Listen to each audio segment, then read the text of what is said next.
उत्तराखंड लोक सेवा आयोग के द्वारा पीसीएस परीक्षा में 60% बिल्कुल नया सिलेबस दिया गया है। उसमें हिंदी भाषी क्षेत्र के बच्चों के लिए बड़ी विसंगतियां हैं। बच्चों का यह कहना कि हम आधी अधूरी तैयारी के साथ इस परीक्षा में परीक्षा देने के लिए बैठेंगे, वो न्याय संगत नहीं है। जो 60% सिलेबस बढ़ा है उसमें अंग्रेजी सिलेबस वालों के लिए बहुत सुविधा है। अन्य प्रांतों के बच्चे उसमें सक्षम है उस पेपर को देने में, क्योंकि वहां वो सिलेबस पहले से चल रहा है। उत्तराखंड के अंदर ये जो 60% नया सिलेबस दिया है वो हिंदी भाषी बच्चों के लिए बिल्कुल नया है, और उसके लिए जो 2.5 महीने का समय है ये बिल्कुल कम है।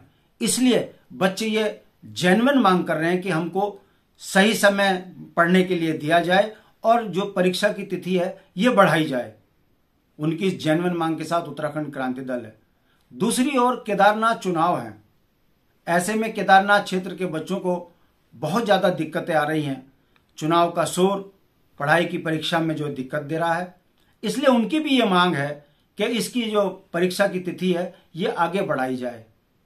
हमारा ये मानना है, जो लोक सेवा आयोग उत्तराखंड का है, इसको जो विसंगतियां हैं इसको दूर करना चाहिए।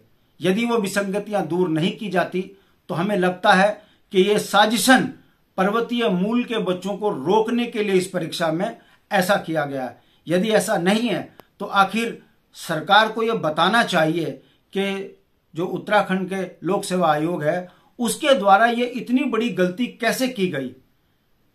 उत्तराखंड हिंदी भाषी क्षेत्र है और यहाँ के बच्चे हिंदी में परीक्षा देने वाले हैं, और हिंदी के बच्चे अगर आधी अधूरी तैयारी से इस परीक्षा में बैठेंगे तो निश्चित रूप से वो मेन की परीक्षा में बाहर हो जाएंगे। इसलिए उत्तराखंड के दर्द के साथ उत्तराखंड क्रांति दल है, और उत्तराखंड के बच्चों की जो ये मांग है वो बड़ी जेन्युइन मांग है। हम सरकार से मांग करते हैं, धामी जी से ये उम्मीद करते हैं कि बच्चों की जो ये शिकायत है और जो ये मांग है बड़ी जेन्युइन है, इस पर मद्देनजर रखते हुए धामी जी तुरंत उत्तराखंड के लोक सेवा आयोग को निर्देशित करें कि यदि ये विसंगतियां हैं और उत्तराखंड के मूल के बच्चे इस परीक्षा में आधी अधूरी तैयारी के साथ जा रहे हैं तो इसको तुरंत रोककर इसमें सुधार करने की जरूरत है, ताकि उत्तराखंड के ज्यादा से ज्यादा बच्चे प्रतिभाग करें और इस परीक्षा को पास करके उत्तराखंड की पीसीएस सेवा में अपने आप को उचित पाएं। यदि ऐसा नहीं होगा तो हम इसको केदारनाथ में मुद्दा बनाएंगे कि कैसे साजिशन उत्तराखंड के बच्चों को, जो यहाँ के ब्यूरोक्रेट हैं, वो रोक रहे हैं ताकि उत्तराखंड का बच्चा पीसीएस अफसर ना बन सके। ये चुनावी मुद्दा बनेगा और हम गांव-गांव जाकर ये कहेंगे कि पहले वैसे ही 24 वर्षों में केवल 4-5 परीक्षाएं उत्तराखंड में पीसीएस की हुई है।